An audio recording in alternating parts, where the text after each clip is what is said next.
السلام علیکم ورحمۃ اللہ وبرکاتہ۔ الحمدللہ رب العالمین والعاقبۃ للمتقین والصلاۃ والسلام علی رسولہ الکریم۔ محترم حضرات، آج جمعرات ہے اور 11 فروری 2021 ہے۔ جو سوالات بھی مغرب تک بھی آئے تھے ان کو شامل کرنے کی پوری کوشش کی گئی ہے۔ اگر اس کے باوجود بھی کسی کا سوال رہ گیا ہے تو ذاتی طور پر سوال کر سکتا ہے۔ سوال کرنے والے کا نام کبھی نہیں بتایا جاتا ہے، لہذا آپ یہ نہ گھبرائیں کہ ہمارا نام بتایا جائے گا۔ کسی بھی سوال کرنے والے کا نام نہیں بتایا جاتا ہے۔ پوچھا گیا ہے کہ کیا نماز میں ایک سورت کا ایک رکعت میں پڑھنا ضروری ہے؟ کوئی ضروری نہیں ہے۔ اگر 3 آیت پڑھ دی گئی ہے تو رکوع کیا جا سکتا ہے۔ اگر ضروری ہو گیا تو سورہ بقرہ شروع کر دیا تو پھر پرابلم ہی ہو جائے گی۔ پوچھا گیا ہے کہ ناپاکی کی جگہ میں اللہ کا نام لینا گناہ کبیرہ ہے یا کفر ہے؟ نہ گناہ کبیرہ ہے نہ کفر ہے، ادب کے خلاف ہے، ایسا نہیں کرنا چاہیے۔ اگر بیت الخلاء میں ہوتے ہیں اور اذان ہونے لگے تو اذان کا جواب دل ہی دل میں دے سکتے ہیں یا خاموشی سے اذان سن لیں۔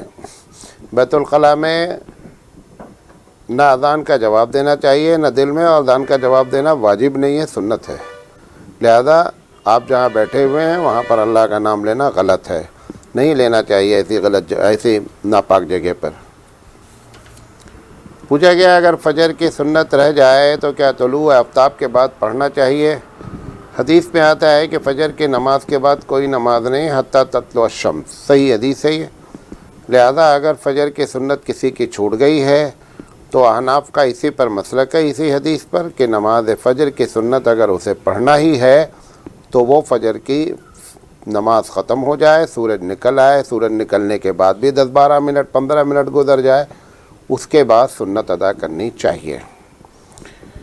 پوچھا گیا کیا یہ حدیث صحیح ہے کہ ظہر کی 4 رکعت سنت اگر رہ جائے تو بعد میں بھی نہ پڑھنا افضل ہے؟ نہ پڑھنا افضل ہے ایسی تو کوئی حدیث مجھے نہیں معلوم ہے، لیکن یہ ضرور ہے کہ ظہر کی 4 رکعت سنت موقدہ ہے امام اعظم کے پاس اور اس پر حدیث موجود ہے۔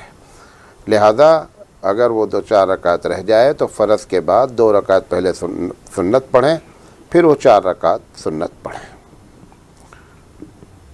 پوچھا گیا طلاق دینے کے بعد عورت کو کتنے دن تک عدت گزارنی چاہیے؟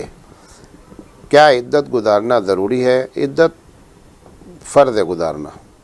نمبر 1، جس عورت کو طلاق ہوئی ہے، جس دن طلاق ہوئی ہے اس کے بعد اس کو 3 پیریڈ آنا چاہیے۔ ہم آسانی سے 3 مہینہ کہہ دیتے ہیں، لیکن حقیقت یہ ہے کہ 3 پیریڈ۔ مثال کے پر آج طلاق دیا، 5 دن کے بعد پہلا پیریڈ آ گیا تو کوئی 1 مہینہ ختم ہو گیا۔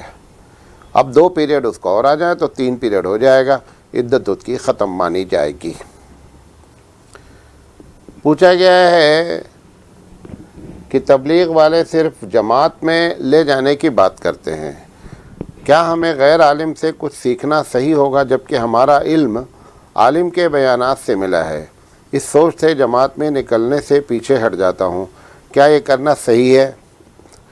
نمبر 1، اگر آپ یہ سمجھتے ہیں کہ میں جو لوگ جماعت میں جا رہے ہیں ان سے زیادہ میں جانتا ہوں تو اس نیت سے نکلیں کہ میں اپنے علم کی وجہ سے ان کو سکھا دوں گا اور ان کے اندر جو غلطیاں ہوں گی اس کی اصلاح کر دوں گا۔ نمبر 1۔ نمبر 2، اگر کوئی عالم جماعت میں جا رہا ہے تو اس جماعت میں آپ شامل ہو جائیں۔ نمبر 3، ان لوگوں سے پہلے کہہ دیں کہ بھائی اگر آپ لوگوں نے کوئی بات قرآن حدیث کے خلاف کہی تو ہم بولیں گے، اور یہ کہہ کے چلے جائیں۔ تو ایسا نہ ہو کہ بدل جماعت بھی نہ نکلیں اور یہ عذر اپنے طور پہ سمجھ رہے ہو کہ ہم بہت صحیح کر رہے ہیں، ایسا نہیں ہونا چاہیے۔ ایک صاحب نے سوال کیا، مولانا صاحب ایک صاحب کہہ رہے تھے کہ موسیٰ علیہ السلام نے دعوت کا کام چھوڑ کر کوہ طور پر چلے گئے اور اس لیے اللہ تعالیٰ نے 5 لاکھ بنی اسرائیل کو گمراہ کر دیا، اس کی کیا حقیقت ہے؟ بہت بڑا الزام حضرت موسیٰ علیہ السلام پر اگر کسی نے یہ بات کہی ہے۔ موسیٰ علیہ السلام دعوت کا کام چھوڑ کر نہیں گئے، موسیٰ علیہ السلام کو اللہ تعالیٰ نے کوہ طور پر بلایا تھا۔ سب سے پہلی بات تو یہ سمجھ لیں۔ نمبر 2، دعوت کے کام کے لیے اپنے بھائی کو ذمہ دار بنا کر کے گئے تھے، چھوڑ کر نہیں گئے تھے۔ نمبر 3، یہ جو 5 لاکھ کا آنکڑا جو صاحب نے کہا ہے یہ ایک دم غلط بات ہے۔ 5 لاکھ کا آبادی اس وقت بنی اسرائیل کی تھی ہی نہیں۔ پوچھا گیا کہ کیا اعلیٰ حضرت کے ترجمے میں کوئی غلطی ہے جس کی وجہ سے سعودی حکومت نے اسے بین کر رکھا ہے؟ اعلیٰ حضرت کے ترجمے میں غلطی کیا ہے؟ بس یہ سمجھ لیجئے کہ جو ان کا دل چاہا جہاں جہاں وہاں انہوں نے ترجمہ کر دیا ہے، بھلے قرآن میں وہ لفظ موجود ہو یا موجود نہ ہو۔ یہ انہوں نے بڑا کام کیا ہے، یعنی بڑی غلطی کی ہے۔ اسی لیے ہمارے ہاں مفتی جمیل احمد صاحب نظیری صاحب نے اس پر باقاعدہ مواخذہ کیا اور تقریباً 120 صفحے کی کتاب لکھی کہ اعلیٰ حضرت نے ترجمہ میں کہاں کہاں اپنی جانب سے ملایا ہے۔ اگر آپ دیکھنا چاہتے ہیں تو ایک چھوٹا سا نمونہ پیش کرتا ہوں، اس لیے کہ وہ ایک ایسا لفظ ہے جس کو سب لوگ جانتے ہیں، اس کا ترجمہ اعلیٰ حضرت نے اپنی طرف سے یہ کر دیا ہے۔ سورہ رحمان اٹھا لیجئے گا، اگر کسی کے پاس اعلیٰ حضرت کا ترجمہ ہے کنز الایمان کے نام پر، یا نیٹ پہ چلے جائیے گا اور سورہ رحمان نکال لیجئے گا۔ الرحمن علم القرآن خلق الانسان علمہ البیان۔ علمہ یعلم و تعلیماً کے معنی ہوتا ہے سکھلانا۔ علمہ البیان، اللہ نے گویائی یعنی بیان کرنا سکھایا۔ اعلیٰ حضرت نے ترجمہ کیا ہے کہ ما کانا و ما یکون کا بیان انہیں سکھایا۔ یہ ما کانا ما یکون کا ترجمہ کس لفظ سے لائے ہیں یہ اعلیٰ حضرت جانتے ہوں گے، یا اللہ جانے کہ کیسے یہ ترجمہ۔ ایسی غلطیاں انہوں نے ایک دو نہیں کی ہیں، ہم تو ایک چھوٹے سے طالب علم ہیں، لیکن یہ ہے کہ انہوں نے سینکڑوں جگہ ایسے اپنی مرضی سے ترجمہ کیا ہے، اس کی وجہ سے سعودی حکومت نے انہیں بین کیا ہے۔ بین کرنے کی اور بھی وجہ ہے، اس میں سے ایک بڑی وجہ یہ ہے۔ پوچھا گیا مولانا صاحب علامہ ابن تیمیہ رحمۃ اللہ علیہ نے عالم اور جاہل کے بارے میں کیا فرق بتایا ہے؟ یہ تو بڑا اونچا سوال ہے، علامہ ابن تیمیہ کو پڑھا جائے۔ بہرحال علامہ ابن تیمیہ رحمۃ اللہ علیہ نے جو فرق بتایا تھا وہ مجھے معلوم تھا، اس لیے آپ کو بتا دے رہا ہوں۔ علامہ ابن تیمیہ رحمۃ اللہ علیہ نے فرمایا کہ عالم جو ہوتا ہے وہ جاہل کو جانتا ہے کہ جاہل ہے۔ جو عالم ہوتا ہے وہ جاہل کو جانتا ہے، یہ جاہل ہے اس لیے جانتا ہے لکھا ہے کیونکہ وہ عالم پہلے جاہل رہا ہے، لہٰذا وہ اپنے آپ کو جان لیتا ہے کہ جاہل کوئی رہتا ہے تو کیسا رہتا ہے۔ پھر لکھا ہے کہ جاہل عالم کو نہیں پہچان پاتا کیونکہ جاہل کبھی عالم نہیں رہا ہے، لہٰذا وہ عالم کو نہیں پہچان پاتا ہے۔ یہ علامہ ابن تیمیہ رحمۃ اللہ علیہ یا ابن قیم رحمۃ اللہ علیہ نے جواب دیا ہے۔ بہرحال اس قسم کے سوالات امتحان کے طور پہ نہ پوچھا کریں، یہ تو اتفاق ہے کہ جواب معلوم تھا مجھے، ورنہ میں اس کے لیے اب گھنٹوں 2 گھنٹہ بلکہ دو دن تلاش کرتا کہ حضرت نے یہ بات کہاں لکھی ہے۔ بہرحال اللہ تعالیٰ نے مدد فرمائی اور آپ کا جواب ہو گیا۔ پوچھا گیا ہے کہ مفتی سید احمد صاحب پالنپوری رحمۃ اللہ علیہ نے کیا اپنی کسی تقریر میں یہ بات کہی ہے کہ داڑھی منڈانے والا گنہگار ہوتا ہے، لیکن اگر ایک آدمی داڑھی چھوٹی رکھے تو منڈانے کے گناہ سے بچ جاتا ہے، بھلے اس کو داڑھی رکھنے کا ثواب ملے یا نہ ملے؟ یہ بات مفتی سید صاحب پالنپوری رحمۃ اللہ علیہ نے کہی ہے اپنی ایک تقریر میں، اور آپ اس کو اگر نیٹ پہ بھی تلاش کریں گے تو مل جائے گی۔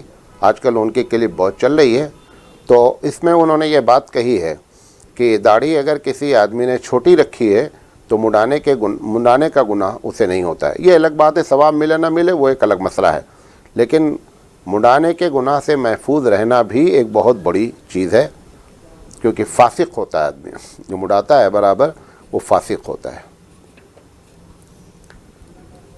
پوچھا گیا میں دبئی میں رہتا ہوں اور کبھی کبھی گھر میں سے جو کھانا آتا ہے وہ زیادہ ہوتا ہے، پھینکنا ہی پڑتا ہے، کوئی کھانے والا نہیں ہے، تو کیا مجبوری درجے میں اس کو پھینکا جا سکتا ہے کہ نہیں؟ کوشش یہ کرنی چاہیے کہ اگر کوئی مستحق ہے ادھر تو اس کو دے دے، بھلے تھوڑا محنت کر کے جانا پڑے، اور اگر نہیں ملتا ہے تو پھر ایسے کونے میں ڈالا جائے کہ کوئی جانور اس کو کھا لے۔ بلیاں وہاں بہت ہوتی ہیں، وہ کھا لیتی ہیں، اور اگر یہ بھی نہیں ہے تو پھر جہاں آپ کو ڈالنا ہے آپ ڈال سکتے ہیں۔ پوچھا گیا بیت المال کی رقم سے کسی کو قرض حسنہ دے سکتے ہیں یا نہیں؟ بیت المال جب قائم کیا گیا ہے تو اس کے باعلاج اس کے دستور میں یہ بات لکھی ہونی چاہیے کہ بیت المال سے قرضہ دیا جائے گا۔ اگر یہ لکھا ہوا ہے تو بیت المال سے قرضہ دیا جا سکتا ہے، ورنہ نہیں دیا جا سکتا۔ پوچھا گیا ہے کہ میرے گھر والے بریلوی ہیں اور میں تبلیغ میں جانے کے لیے والدین کو سے جھوٹ بول سکتا ہوں کہ نہیں؟ سب سے پہلی بات تو یہ جان لیں کہ اگر آپ کے والدین آپ کی خدمت کے محتاج ہیں تو ان سے جھوٹ نہیں بولنا چاہیے، نمبر 1۔ نمبر 2، اگر آپ تبلیغ میں جانا ہی چاہتے ہیں تو ان سے یہ بتا دیں ہم ایک سفر پہ جا رہے ہیں، یہ دوسرا طریقہ ہے۔ نمبر 3، اگر جھوٹ بول کر کے جانا ہی ہے تو جھوٹ بولنے سے پرہیز کرنا چاہیے۔ پوچھا گیا نماز کی رکعتوں میں کم سے کم کتنی آیتیں پڑھنا ضروری ہیں؟ ایک فتویٰ احناف کے علاوہ لوگوں کا ہے کہ قرآن مجید کی کوئی بھی آیت پڑھ لی جائے، جو آیت کہلائے، تلاوت کہلائے، کافی ہے۔ ابو حنیفہ رحمۃ اللہ علیہ کا فتویٰ ہے کہ کم سے کم، کیونکہ یہ ساری باتیں کوئی حدیث میں لکھی نہیں رہتی ہیں، لہذا ہر مجتہد قیاس کرتا ہے اپنے اجتہاد کی بنیاد پر۔ چھوٹی 3 آیتیں پڑھنا ضروری ہے، بڑی 1 آیت کافی ہے۔ پوچھا گیا ہے کہ اگر 20 آیت والی صورت ہو تو کیا 2 رکعت میں 10 آیت پڑھ سکتے ہیں؟ ایک دم پڑھ سکتے ہیں، کوئی مسئلہ نہیں ہے۔ کہا گیا کہ میں عرب دنیا میں رہتا ہوں، جدہ میں رہتا ہوں، اور یہاں پر جب اذان ہوتی ہے تو فوراً اس کے بعد خطبہ شروع ہو جاتا ہے، تو کیا میں اب جب خطبہ شروع ہو جاتا ہے تو نماز میں جو جمعہ کی سنت پڑھنا ہے، جمعہ سے پہلے، خطبہ سے پہلے، وہ پڑھنے کا وقت نہیں ملتا ہے، تو کیا خطبہ ہوتے ہوئے میں سنت پڑھ سکتا ہوں؟ قطعی نہیں پڑھ سکتے ہیں۔ ایسی جگہوں پر میں بھی عرب دنیا میں رہا ہوں، اس کا طریقہ یہ ہوتا ہے کہ جس وقت جمعہ کی اذان ہوتی، سب جگہ نہیں ہوتا ہے، بعض جگہ ہوتا ہے، بعض جگہ 2 اذانیں ہوتی ہیں، پہلی اذان ہو جاتی ہے، 3 طریقے کا معاملہ ہے، تینوں سمجھ لیں۔ پہلی اذان ہوتی ہے، جو اس بات کا خیال نہیں رکھا جاتا ہے، ان کے مسلک کے مطابق جائز ہے، ہمارے مسلک کے مطابق صحیح نہیں ہے، اس بات کا خیال نہیں رکھا جاتا کہ زوال ہوا یا نہیں ہوا، 10:30 بجے اذان جمعہ کی دے دیتے ہیں، پھر دوسری اذان خطبہ کے وقت دیتے ہیں اور فوراً خطبہ شروع ہو جاتا ہے۔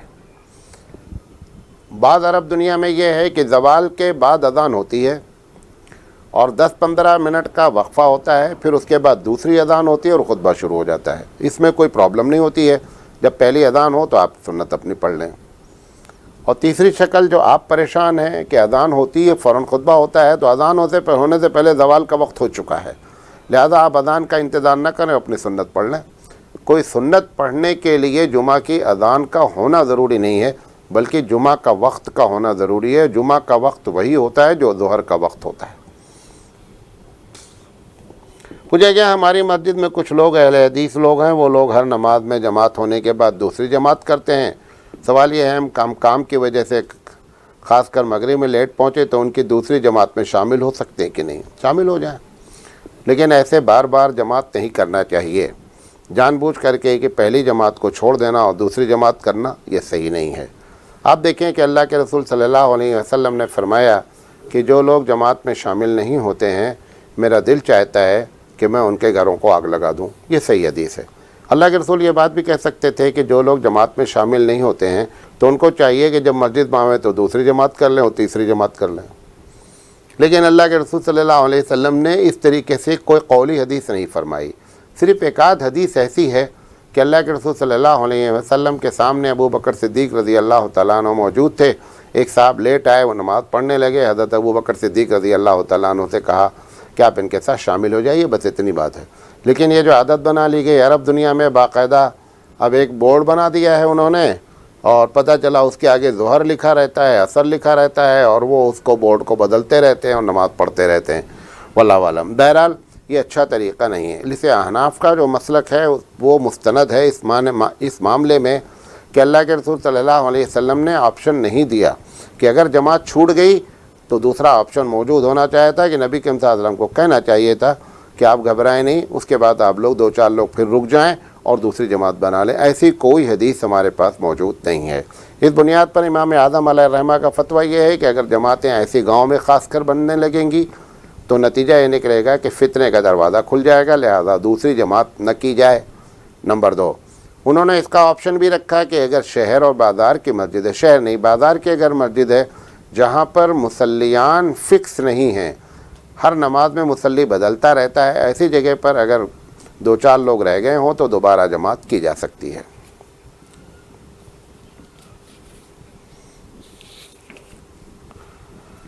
پوچھا گیا ہے پیشاب کرتے وقت بہت باریک چھینٹیں پینٹ پر گرنے کا اندیشہ ہوتا ہے۔ سب سے پہلے بات سمجھ لیں، اندیشے کا کوئی علاج نہیں ہے۔ یقین ہونا چاہیے کہ باریک باریک سوئی کے نوک کے برابر اس طریقے سے اگر گرا ہے تو اس سے پینٹ ناپاک نہیں ہوتا. لیکن اس کا یہ مطلب نہیں کہ میری بات سن کر کے اب آپ بد احتیاطی شروع کر دیں کہ ٹھیک ہے صاحب سوئی کے باریک باریک گر رہے ہیں، کوئی مسئلہ نہیں، مولانا صاحب نے جائز کا فتویٰ دیا ہے.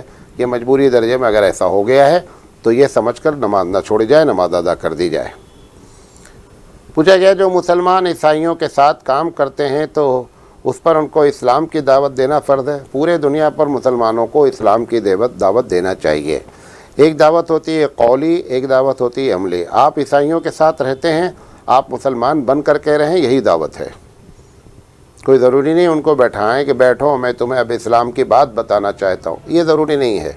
آپ ان سے اخلاق اچھے پیش کریں، وہ مجبور ہو جائیں کہ سوچیں مسلمان ایسے ہوتے ہیں، اسی کا نام دعوت ہے. یہ عملی دعوت ہے جو مشکل ہے. پوچھا گیا نماز شکرانہ حدیث سے ثابت ہے یا صرف شکریہ طور پر سجدہ کریں؟ دونوں چیزیں ثابت ہیں. ثابت اس معنی کر ہیں کہ جہاں پر سجدے شکر کا ذکر ہے، امام اعظم علیہ الرحمہ کہتے ہیں کہ یہاں پر نماز کو سجدہ کہا گیا ہے، لہذا اس سے بھی نماز مراد لے لیا انہوں نے. جنہوں نے سجدے کو سجدہ مانا وہ سجدہ مراد لے لیا.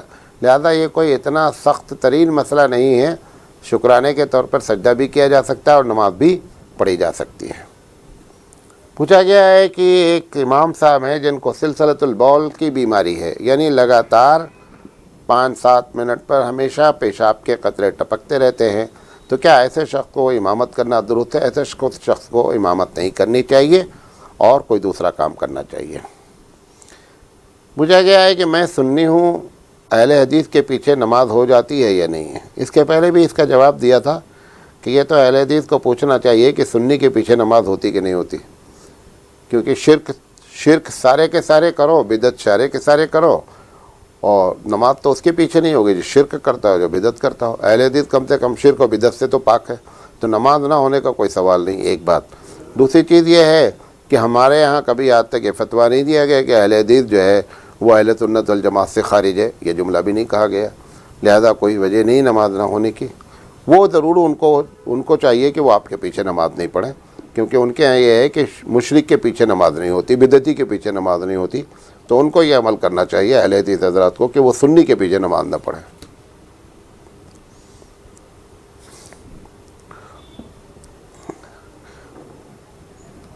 ایک صاحبہ نے بڑے دردمندانہ انداز میں سوال کیا کہ مولانا صاحب کیا ہم لڑکیوں کا کوئی گھر نہیں ہوتا؟ ہم جب باپ کے یہاں رہتے ہیں تو باپ کہتا ہے ہمارا گھر ہے، جب شوہر کے یہاں چلے جاتے ہیں تو شوہر کہتا ہے کہ ہمارا گھر ہے، اور اگر بیٹے کے ساتھ رہتے ہیں تو بیٹا کہتا ہے ہمارا گھر ہے. تو ہمارا تو کوئی گھر ہی نہیں ٹھہرا. یہ جو بات بہن نے کی ہے وہ میں اس کا جواب دینا چاہتا ہوں. جب وہ باپ کے گھر میں ہوتی ہے تو اس کا حصہ ہوتا ہے، جو لڑکے کا اگر 2 حصہ ہوتا ہے تو لڑکی کا 1 حصہ ہوتا ہے، اس باپ کے گھر میں بھی اس کا حصہ ہے. جب وہ شوہر کے گھر جاتی ہے تو اس کا یا تو 12.5% اس میں حصہ ہوتا ہے یا 25% اس میں اس کا حصہ ہوتا ہے. اور اگر بیٹے کے گھر ساتھ رہتی ہے تو 16%، 16.5% اس کا حصہ ہوتا ہے. تو ہر جگہ تو اس کا حصہ موجود ہے. اب باپ جو ہے وہ تو بیٹے سے بھی کہتا ہے کہ میرا گھر ہے. یہ کون سی بڑی بات ہے؟ بیٹی سے اگر اس نے کہہ دیا یہ جملہ کہ یہ میرا گھر ہے تو وہ بیٹوں سے بھی کہتا ہے کہ میرا گھر ہے. تو ایسی کوئی بات نہیں ہے. لہذا کہ احساس کمتری میں مبتلا نہیں ہوں. پوچھا گیا ہے کہ مولانا صاحب دنیا میں جو بڑے بڑے لوگ ڈوبتے ہیں معاشی لحاظ سے اور کنگال ہو جاتے ہیں، خلاش ہو جاتے ہیں، کیا اللہ کی ناراضگی ہے یا سسٹم غلط اختیار کیا گیا ہے؟ یہ تو ایسا سوال ہے کہ اللہ ہی بہتر جانے. لیکن ایک بات اس میں جو تجربے کی ہے وہ یہ ہے کہ بنیادی وجہ جتنے لوگ ڈوبے ہیں پچھلے 15-20 سال میں جو نظر آ رہے ہیں، ان سب کے ڈوبنے کی وجہ سود ہے. انٹرسٹ اور وڈی جسے آپ کہتے ہیں اپنی زبان میں، وہ انٹرسٹ کی وجہ سے، چونکہ انٹرسٹ کا لینا اور دینا دونوں حرام ہے، اور اللہ نے کہا ہے کہ یہ ہم سے جنگ کا اعلان ہے. نبی کریم صلی اللہ علیہ وسلم نے فرمایا کہ اس کا چھوٹا گناہ بھی ایسے جیسے کوئی اپنی ماں کے ساتھ زنا کرے. اتنی سخت وعید، اتنی سخت آیت ہونے کے بعد اگر مسلمان سود لیتا ہے محض اس لیے کہ ہمارا بزنس بڑھ جائے، محض اس لیے کہ ہم جو ہے وہ لیگزری لائف گزاریں، محض یہ کہ ہم ترقی کر جائیں، تو اتنی حدیثیں اگر اسے نہیں یاد ہیں اور اگنور کر رہا ہے تو اللہ تعالیٰ کی مار پڑتی ہی پڑتی ہے۔ آپ ان کو نہ دیکھیں جن کو مار نہیں پڑی ہے۔ یہ بھی ہوتا ہے کہ چلو میں تو ڈوب گیا لیکن وہ دیکھو لون لے کر کے اتنا بڑا مالک بن گیا۔ وہ اگر مالک بن گیا ہے تو سمجھ جائیے کہ اس کے بھی ڈوبنے کا وقت آنے والا ہوگا، ابھی تم کو معلوم نہیں ہے کہ کب اس کا وقت متعین ہے۔ تم بھی جب ترقی کر رہے تھے تو لوگ یہی سمجھ رہے تھے کہ سود لے کر کے بہت آگے بڑھ رہا ہے۔ جب ڈوبے تب لوگوں نے کہنا شروع کیا کہ سود نے ڈبویا، لیکن جب تک آگے بڑھ رہے تھے تب تک آپ کو بھی اس بات کا احساس نہیں تھا، اور نہ لوگوں کو۔ لوگ بھی آپ کے بارے میں کہہ رہے تھے سود لیا لیکن پھر بھی ترقی کر رہا ہے۔ آپ کا ایک وقت متعین تھا، آپ نے دیکھ لیا، اس کا بھی ایک وقت متعین ہے، وہ بھی دیکھ لے گا، اور اگر نہیں بھی دیکھے گا تو وہاں دیکھ لے گا جہاں سب دیکھیں گے۔ لہذا کسی کو سود میں ترقی کرتے ہوئے دیکھ کر اشش نہیں کرنا چاہیے، بلکہ سمجھنا چاہیے کہ اللہ نے اس کو زیادہ ڈھیل دی ہے، جب پکڑے گا تو بڑا ٹائٹ پکڑے گا۔ لیکن میں یہ جانتا ہوں کہ جتنے لوگ ڈوبے ہیں اس کی بنیادی وجہ سود ہے۔ ایسے بھی ڈوبے ہیں، ایسے بھی میں جانتا ہوں لوگوں کو کہ وہاں آسٹریلیا میں ایک صاحب نے بہت بڑا بزنس کیا، انٹرسٹ پہ لون نکالا اور سارا پیسہ انڈیا بھیج دیا، وہاں ڈوب گئے اور یہاں پر جو ہے وہ راجہ بنے گھوم رہے ہیں۔ ایسے بھی کیا ہے لوگوں نے شرارتیں۔ بہرحال سسٹم کو غلط اختیار بھی کیا گیا ہے، اللہ کی نافرمانی کی گئی ہے، رسول اکرم صلی اللہ علیہ وسلم کی بات کو اگنور کیا گیا ہے، لہذا اس دنیا میں بھی سزا ملنی ہے اور آخرت میں بھی سزا ملنی ہے۔ توبہ کرنا چاہیے، فوراً پہلی فرصت میں توبہ کرنا چاہیے۔ پوچھا گیا ہے جو مولانا صاحب کیا کوئی ایسی حدیث ہے کہ عالم قیامت میں اپنے شاگردوں کے لیے شفاعت کی اجازت، اس کو شاگردوں کے لیے شفاعت کی اجازت دی جائے گی؟ کیا ایسی کوئی حدیث ہے؟ یہ علامہ جلال الدین سیوطی رحمۃ اللہ علیہ نے یہ حدیث نقل کی ہے کہ عالم کو اپنے شاگردوں کے لیے شفاعت کی اجازت دی جائے گی۔ یہی وجہ ہے جو اچھے شاگرد ہوتے ہیں وہ اپنے اساتذہ کا نام، اپنے اساتذہ کی خدمت کو اپنا فخر سمجھتے ہیں، کیونکہ وہ ان کے لیے قیامت میں شفاعت کریں گے۔ اور شاگرد سے مراد یہی شاگرد نہیں کہ آپ ان کو مدرسے میں 10 سال پڑھایا ہے تو آپ شاگرد ہیں۔ آپ کی کوئی ایک بات دو بات بھی آپ نے ان کو سکھائی ہے اور آپ سے ان کے تعلقات ہیں، آپ نے ان سے مسئلہ پوچھا ہے، آپ نے ان کو جانا ہے، آپ ان کے شاگرد ہیں اس مسئلے میں۔ امام اعظم علیہ الرحمہ کے بارے میں بہت مشہور ہے کہ ایک شخص سے ایک مرتبہ ایک مسئلہ پوچھا اور زندگی بھر اس کا احترام کرتے رہے کہ یہ میرا استاد ہے۔ لہذا استاد سے مراد یہی نہیں ہوتا ہے تھوڑا بھی سکھایا تو بھی استاد، زیادہ سکھایا تو بھی استاد۔ لہذا عالم کی قدر کرنی چاہیے، وہ اپنے ایسے لوگوں کے لیے قیامت میں شفاعت کرے گا۔ آپ کو یہ بتانا چاہ رہا ہوں کہ شفاعت کے بارے میں انشاءاللہ بہت جلد سیریل پیش کیا جائے گا۔ دعا کریں کہ اللہ ہماری مدد فرمائے۔ پوچھا گیا حضرت میں سنی ہوں اور آپ اعتدال پسند ہیں۔ ہم سے ایک صاحب نے پوچھا ہے کہ تمہارے کسی عالم نے شرک اور بدعت کے خلاف کوئی کتاب لکھی ہے تو بتا دیں پلیز، عزت کا سوال ہے، کتاب کا نام ضرور بتائیں۔ میرے علم میں پچھلے 100 سال میں اعتدال پسند ہونے کا مطلب جھوٹ بولنا تو ہے نہیں کہ آپ کے لیے، آپ کی عزت بچانے کے لیے ہم اپنی عزت داؤں پہ لگا دیں، ایسا تو نہیں ہو سکتا ہے۔ پچھلے 100 سال میں کسی بھی بریلوی عالم نے، اللہ جھوٹ نہ بلائے، کسی مطلب جھوٹ نہ بولنے دے، صاحب نے اس پر بھی بڑا اعتراض کیا، آپ یہ کیوں بول رہے اللہ جھوٹ نہ بلائے؟ ارے بھائی یہ محاورہ ہے، بول دیا جاتا ہے، یعنی اللہ تعالیٰ سچ بولنے کی توفیق دے، یہ کہنا چاہتا ہوں۔ کسی بریلوی عالم نے پچھلے 100 سال میں میرے علم کے مطابق، ادنا علم کے مطابق، کہ رد شرک پر کوئی کتاب نہیں لکھی ہے۔ ہاں کوئی مضمون آ گیا ہو، فتویٰ آ گیا ہو، نہیں کہتا ہوں، لیکن کوئی کتاب مستقل ہو جیسے علماء دیوبند نے لکھی، اہل حدیث حضرات نے لکھی، امام شافعی کے ماننے والوں نے لکھی، لیکن ہمارے علم میں کوئی اردو میں کوئی کتاب ایسی موجود نہیں ہے جو شرک پر ہو اور رد بدعت پر ہو، ایسی کوئی کتاب نہیں ہے۔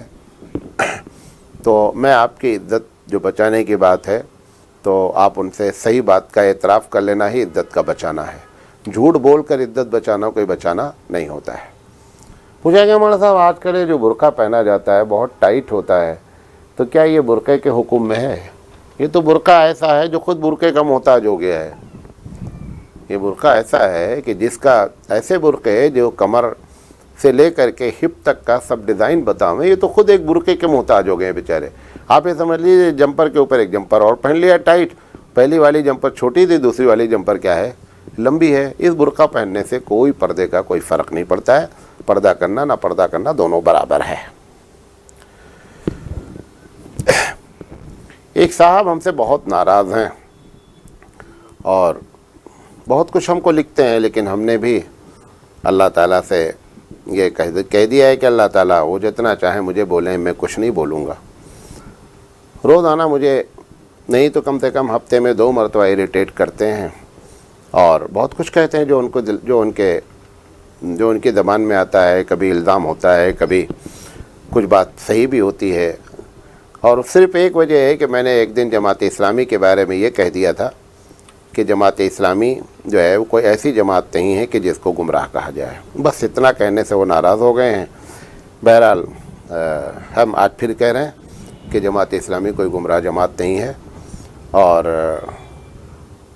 انہوں نے اس اعتراض میں یہ بات بھی کہی کہ مولانا آپ بار بار یہ کہتے ہیں کہ مسلمانوں سے نفرت، بھارتی مسلمان بھارت سے نفرت کرنے کے جب آپ وجہ بتاتے ہیں تو اس میں ایک بات یہ بھی بتاتے ہیں کہ گوشت کو لوگ جو ہے وہ سامنے ٹانگ دیتے ہیں۔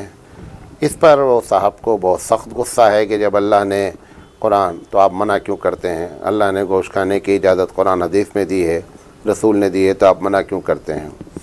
میں ان کو بھی اور تمام لوگوں کو جن کے دماغ میں نے کبھی بھی یہ کہا ہی نہیں ہے کہ گوشت کھانا منع ہے۔ نمبر 1، میں نے صرف یہ کہا ہے کہ اگر آپ کے علاقے میں اس کی اجازت ہے تو آپ اس کو ایسا نہ کریں کہ دوسروں کو تکلیف پہنچے۔ میں نے صرف گائے کے یا بڑے کے نہیں، بلکہ میں نے تو بکرے کے گوشت کے بارے میں بھی کہا ہے، میں نے تو مرغی کے بارے میں بھی کہا ہے کہ سر عام اس طریقے سے گوشت کو سامنے ٹانگنا ان لوگوں کے لیے سخت تکلیف کا باعث ہے کہ جو ویجیٹیرین ہیں، لہذا ان کو جو ہے وہ تکلیف نہیں۔ میں نے کبھی کہا ہی نہیں ہے، اور اگر کوئی یہ بات کہتا ہے کہ مولانا نے کہا ہے تو مجھ پر الزام رکھتا ہے، لیکن میں جواب نہیں دوں گا۔ میں نے طے کر رکھا ہے۔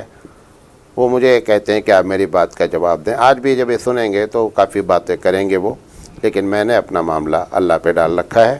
اور ایسے ہزاروں لوگ ہیں جو مجھے گالیاں بھی دیتے ہیں، کبھی کبھی مادر پدر بھی گالی دیتے ہیں، میں کسی کو کبھی کوئی جواب نہیں دیتا ہوں، اور میں کہتا ہوں میں ہوں گا، میرا اللہ ہوگا، تمہاری گالیاں ہوں گی، اور فیصل پروردگار عالم ہوگا، جو وہ فیصلہ کرے گا ہم اس کے لیے تیار ہیں۔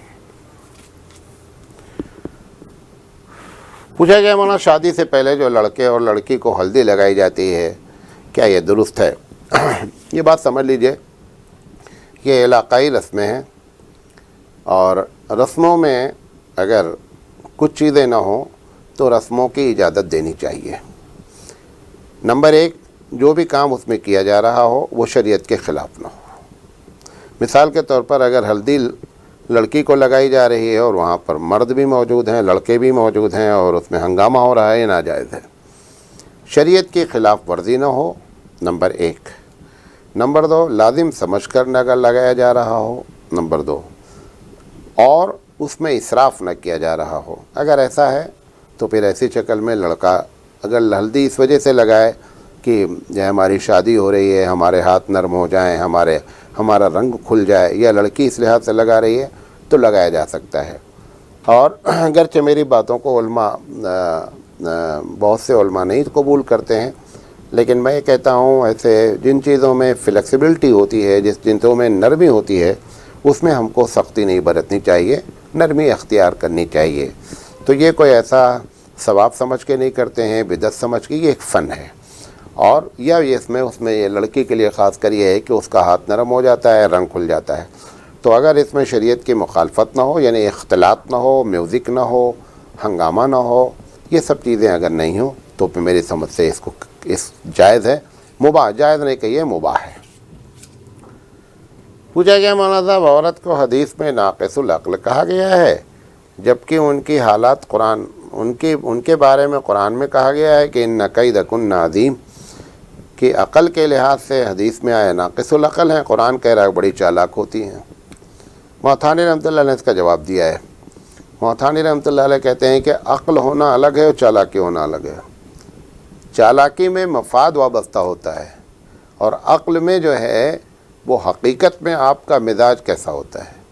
ایک آدمی میں جانتا ہوں، ایک لڑکا ہے جو عقل کے لحاظ سے بہت کم ہے، لیکن ہوشیاری میں لڑکی پھنسائے بیٹھا ہے، اب عقل کے لحاظ سے کم ہے، عقل کے لحاظ، اب آپ کیا سمجھ رہے ہیں کہ عقل کے لحاظ سے کم ہے لہٰذا لڑکی نہیں پھنسا سکتا ہے، وہ لڑکی بڑی ہوشیار ہے جس کو پھنسایا ہے، تو اس لحاظ سے اگر آپ دیکھیں گے تو وہ چالاکی ہوئی، تو چالاکی میں مفاد ہوتا ہے لہذا وہ اس میں بہت ہوشیار نظر آتا ہے۔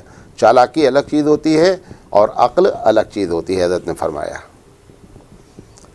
میں ایک مسجد کا امام ہوں، کسی کام کے لیے ظہر سے پہلے نکلا تھا لیکن راستے میں ٹریفک کی وجہ سے سجدہ مسجد نہیں پہنچ سکا، نماز عصر کا وقت ہو گیا تھا، اس لیے نماز ظہر پڑھے بغیر عصر کی نماز پڑھا دی۔ تو سوال یہ ہے کہ میرا یہ عمل درست ہے نہیں؟ اگر آپ صاحب ترتیب ہیں تو غلط کیا ہے، اور صاحب ترتیب وہ شخص ہوتا ہے کہ جس کی زندگی میں 5 نماز نہ چھوٹی ہو، جو بھارت میں انگلیوں پر گنے جا سکتے ہیں لوگ۔ ایسا نہیں ہے، بھارت میں ایک بڑی تعداد بھی موجود ہے، ہمارے دوست مولانا محمد احمد صاحب خود صاحب ترتیب ہیں، تو ایسا نہیں کہیے کہ صاحب ترتیب ہوتا ہی نہیں، مولانا صاحب ترتیب ہوتے ہیں۔ اگر صاحب ترتیب ہے تو پھر ایسے شخص کو عصر کی نماز نہیں پڑھانی چاہیے تھی، کسی کو پڑھوا دینا تھا اور خود پہلے ظہر پڑھتے پھر عصر پڑھتے۔ لیکن اگر آپ صاحب ترتیب نہیں ہیں اور آپ نے عصر کی نماز پڑھا دی، بعد میں آپ اپنی ظہر کی نماز پڑھ لیں، کوئی مسئلہ نہیں ہے۔ ایک صاحب نے عجیب و غریب سوال کیا ہے کہ مولانا صاحب، اہل حدیث کی تعداد ہمارے شہر میں بڑھ رہی ہے، اس کی کیا وجہ ہے؟ اس کی پہلی وجہ یہ ہے کہ ہم بے دلیل بات کرتے ہیں، وہ دلیل کے ساتھ بات کرتے ہیں، پہلی وجہ۔ ہمارے یہاں مدارس میں ہم کو فقہ پڑھائی جاتی ہے اور حدیث سے دلیل نہیں دی جاتی ہے، یہ بنیادی وجہ ہے۔ نمبر 2، یہ ایک حقیقت ہے، مجھے کہنا نہیں چاہیے، بعض لوگ اس سے بھی ناراض ہوتے ہیں کہ آپ اہل حدیث ہیں، جس حق کو تسلیم کرو اسی جماعت کے لوگ ماننے لگتے ہیں۔ اور 1000 مرتبہ میں نے دیوبندیت اور حنفیت کو حق بات کہا ہے تو اس کو لوگ ماننے کے لیے تیار نہیں کہ پکا دیوبندی حنفی ہے۔ دوسروں کو اگر حق کہہ دیں حق بات میں تو لوگ ناراض ہو جاتے ہیں۔ بہرحال لوگ ناراض ہوتے ہیں، مجھے کوئی خاص فرق نہیں پڑتا ہے۔ دوسری وجہ یہ ہے کہ بدعت اور شرک سے ایک بڑی تعداد اہل حدیث کی پاک ہوتی ہے، یہ اس کی برکت ہے کہ لوگ اہل حدیث بنتے ہیں۔ تیسری وجہ یہ ہے کہ جو تبلیغی جماعت ہماری محنت کرتی ہے اور مسجد تک لوگوں کو لے جاتی ہے، مسجد کے بعد ان کے پاس سلیبس نہیں ہے کہ اب اس کے بعد ان کو کیا کرنا ہے، لہذا وہ جو خراب بندے ہوتے ہیں وہ نیک بندے مسجد کے دروازے تک پہنچتے ہیں تو اہل حدیث حضرات ان کے سامنے دلائل سے بات کرتے ہیں تو وہ مکھن لے کے چلے جاتے ہیں اور چھاچھ یہ لوگ پیتے رہتے ہیں، یہ بھی وجہ ہے۔ واللہ عالم بالصواب، ناراض نہیں ہوئیے گا بھائی۔ پوچھا گیا مولانا صاحب خلا کے بارے میں کچھ بتائیے۔ میں چاہ رہا تھا تفصیل سے بات کر لیں خلا کے بارے میں۔ دیکھیں، سب سے پہلی بات جان لیجئے کہ خلا جو ہے وہ کب عورت ڈیمانڈ کرنی چاہیے۔ سب سے پہلی چیز یہ ہے کہ اگر مرد نامرد ہے تو عورت کو خلا کا اختیار ہے، نمبر 1۔ شوہر اگر گناہ کبیرہ مستقل کرتا ہے اور چھوڑنے کے لیے تیار نہیں ہے تو بھی اس کو خلا لینے کا اختیار ہے۔ بد خصلت ہے یا کوئی ایسی بیماری ہے کہ جس سے نفرت پیدا ہوتی ہے تو بھی عورت کو خلا لینے کا اختیار ہے۔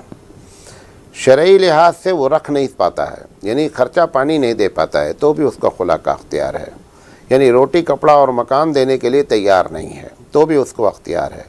گھر چھوڑ کے باہر رہتا ہے، کبھی 4 سال کے لیے کبھی 2 سال کے لیے جاتا رہتا ہے اور عورت منع کر رہی، ان تمام بنیادوں پر عورت کو خلا لینے کا اختیار ہے۔ بعض لوگوں نے تو آخری درجہ حدیث میں یہاں تک لکھا ہے کہ اگر عورت کو اس کا شوہر اچھا نہ لگے تو بھی وہ عدالت میں کم سے کم اپلیکیشن ڈالنے کا اختیار رکھتی ہے کہ ہمارا شوہر مجھے دیکھنے میں اچھا نہیں لگتا ہے، یہ بھی کر سکتی ہے، لیکن یہ ہمارے یہاں پر فتویٰ نہیں ہے۔ اور خلا اور طلاق میں پوچھا گیا کیا فرق ہے۔ سب سے پہلی بات جان لیجیے، خلا، بعض لوگ یہ سمجھتے ہیں کہ عورت نے کہا مجھے خلا دے دو تو خلا ہو گیا۔ خلا آپ نے مانگا ہے، جس سے مانگا ہے جب وہ دے گا تب خلا ہوگا۔ خلا مانگا جاتا ہے، خلا دیا نہیں جاتا ہے، خلا شوہر دیتا ہے۔ آپ نے خلا مانگا کہ مجھے چھوڑ دیجئے، شوہر نے کہا ٹھیک ہے بھائی میں چھوڑنے کے لیے تیار ہوں، تو ایک بات تو یہ غلط فہمی دور ہونی چاہیے۔ دوسری چیز یہ ہے کہ خلا جو ہے وہ طلاق بائن ہوتا ہے۔ طلاق بائن کا مطلب یہ ہوتا ہے کہ جیسے ہی شوہر نے خلا دیا تو ایسی شکل میں طلاق ہو گئی، اب وہ اس کے لیے مزید طلاق دینے کی ضرورت نہیں ہے۔ تو جب کبھی زندگی میں اگر وہ بیوی کسی سے شادی نہیں کی اور اسی سے اپنے پہلے شوہر کی طرف پلٹنا چاہتی ہے تو کوئی حلالے کی ضرورت نہیں ہے، ڈائریکٹ وہ اس کی بیوی بن سکتی ہے نکاح کے بعد۔ یہ بنیادی فرق ہے اور یہ بڑی ایڈوانٹیج ہے کہ آدمی کو خلا دے دینا چاہیے طلاق کے بجائے، کہ ہو سکتا ہے کبھی زندگی میں وہ پھر پلٹنا چاہے تو آسانی سے نکاح ہو سکے۔ نمبر 1۔ نمبر 2، خلا میں بیوی سے اگر مطالبہ کیا گیا کہ مہر میرا واپس کرو تو بیوی پر لازم ہے کہ مہر کو واپس کرے۔ نمبر 3، اگر شوہر کچھ اور تھوڑی ڈیمانڈ کرتا ہے کہ نہیں میں نے شادی کی بہت خرچہ ہوا، تو دونوں کے سمجھوتے سے جو بات طے ہو جائے تو شوہر کو یہ اختیار ہے کہ وہ پیسے مانگ سکتا ہے، لیکن وہ پیسہ بہت معقول مانگنا چاہیے، حد سے زیادہ نہیں مانگنا چاہیے۔ نمبر 3، خلا میں لوگ سمجھتے ہیں کہ عورت کو عدت گزارنا نہیں، ایک دم غلط بات ہے۔ خلا میں ہر حال میں عدت گزارنا ہی گزارنا ہے۔ تو یہ بنیادی فرق ہوتا ہے خلا میں اور طلاق میں۔ طلاق دینے کے بعد بغیر حلالہ کے وہ بیوی نہیں بن سکتی۔ ہر حال میں اس سے حلالہ سے مراد کوئی حلالہ کرانا نہیں میں کہہ رہا ہوں۔ طلاق ہو گئی، اس عورت نے کسی دوسرے سے شادی کر لیا عدت گزرنے کے بعد اور اس نے اس کو طلاق دے دیا، پھر عدت گزر گئی تو پہلا شوہر سے جو نکاح ہوگا یہ حلالہ کہلاتا ہے، یہ اصل حلالہ ہے، شرعی حلالہ۔ تو اس طریقے سے طلاق میں مہر جو ہے وہ شوہر نے ادا نہیں کیا تو بیوی کو دینا پڑتی ہے، جبکہ خلا میں بیوی کو واپس کرنا پڑتا ہے۔ اسی طریقے سے عدت کا خرچہ طلاق میں شوہر کے اوپر لازم ہوتا ہے۔ اگر خلا لیا ہے عورت نے تو جو عدت کا خرچہ 3 مہینے کا ہے وہ شوہر کے اوپر لازم نہیں ہوتا۔ یہ باتیں آپ کے سامنے رکھنا چاہتے تھے۔ اللہ تعالیٰ سے دعا ہے کہ اللہ تعالیٰ کہنے سے زیادہ عمل کرنے کی توفیق عطا فرمائے۔ ایک سوال اور بچا ہوا ہے جو چہلم، تیجا، فاتحہ کے بارے میں، اس کی ہم الگ سے کلپ بنانا چاہتے ہیں۔ بہت سے سوالات آئے ہیں، ایک ہمارے دوست ہیں بنگلور کے، ان کا بھی سوال آیا ہوا ہے اور اس لیے جو ہے انشاءاللہ اس پر ہم بات کریں گے۔ جزاک اللہ خیر۔